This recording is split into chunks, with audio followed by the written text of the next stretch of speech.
कमर दिलशाद साहब हमारे साथ मौजूद हैं, साबिक सेक्रेटरी इलेक्शन कमीशन है। कमर दिलशाद साहब, बहुत शुक्रिया आपके वक्त का। ताहियात नाअहली सियासतदानों की खत्म हो गई है, क्या इम्पैक्ट सर इसका देखते हैं आप? ये आइंदा इंतखाबात के लिए जो है तमाम जिनको ताहियात नाअहल करार दिया गया था, जिसमें नवाज शरीफ साहब भी हैं और जहांगीर साहब भी हैं, उनके लिए रास्ता खुल गया। ये 8 फरवरी के इंतखाबात में हिस्सा ले सकते हैं और वैसे भी इनके कागजात नामजदगी तो मंजूर हो गए थे सेक्शन 232 के तहत, लेकिन बहरहाल अब सुप्रीम कोर्ट ऑफ पाकिस्तान के फैसला आने के बाद वो तमाम बादल छट गए हैं।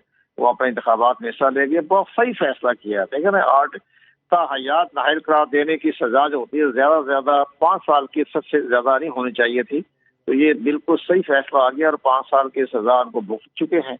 तो इस लिहाज से हमें देखा जाए तो ये फैसला जो है दुरुस्त आया और आइंदा इंतखाबात में कमर दिलशाद साहब, यानी कि अब 62(1)(f) के तहत जहां पर ये लिखा हुआ था कि ताहियात नाअहली होगी, वो पार्लियामेंट ने अपनी कानून साजी के जरिए तायुन कर दिया था, तो अब वो 5 साल ही होगी सियासतदानों के लिए। अब चाहे जो भी नाअहली होती है वो 5 साल से ज्यादा नहीं हो सकती। आइंदा के लिए, हाँ, मुस्तकबिल के लिए जो इसकी हाइलियत जो है वो 5 साल की होगी। लेकिन इसमें सबसे बड़ी अहम बात यह है कि जो आर्टिकल 62(1)(f) के तहत जो ताहियात नाअहली करार दी गई थी, आर्टिकल 63(1)(g) से बरक्स थी, यानी उससे उसमें लिखा हुआ 5 साल की।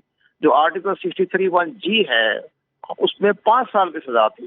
तो ये उन्होंने अपनी तरफ से इंटरप्रिटेशन करके, जस्टिस अपने उमरता बंदियाल हो या जस्टिस आसिफ सईद खोसा हो, उन्होंने उनको ताहियात करार दिया गया जो कि उससे आर्टिकल 63(1)(g) से खिलाफ थी। ये फैसला दुरुस्त आ गया। ये बिल्कुल सही फैसला है। ठीक है कमर दिलशाद साहब, ये जो लेजिस्लेशन के जरिए किया गया था कि 5 साल की नाअहली की मुद्दत का तायुन किया गया था, और उसके बाद ये कहा गया कि सुप्रीम कोर्ट का फैसला जो है वो भी मौजूद है, दूसरी जानिब लेजिस्लेशन भी मौजूद है, ये लेजिस्लेशन चैलेंज नहीं हुई अदालत में, आप समझते हैं कि इस पर भी कोई अदालत जा सकता है? नहीं, ये मामला तो सिर्फ जो है ना, ये इसमें हमारा आइन जो था खामोश था।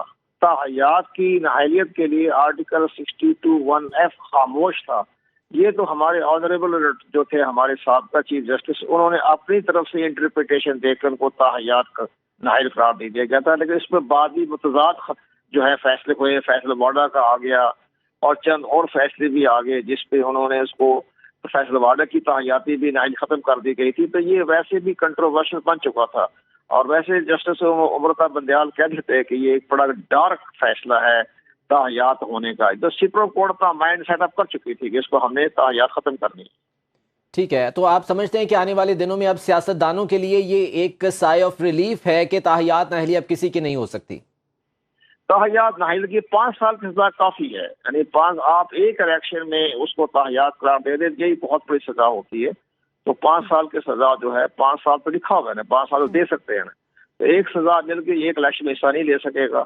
अगर दरमियान में इसको ताहियात नाअहल करार दे, 5 साल की सजा नाअहल करार दे दिया गया, दरमियान में इलेक्शन होता है तो तकरीबन 10 साल बन जाते हैं उसके लिए। तो ये सारे मामला, ये दुरुस्त फैसला है, इसको हमें अप्रिशिएट करना चाहिए। बहुत फैसला दुरुस्त है।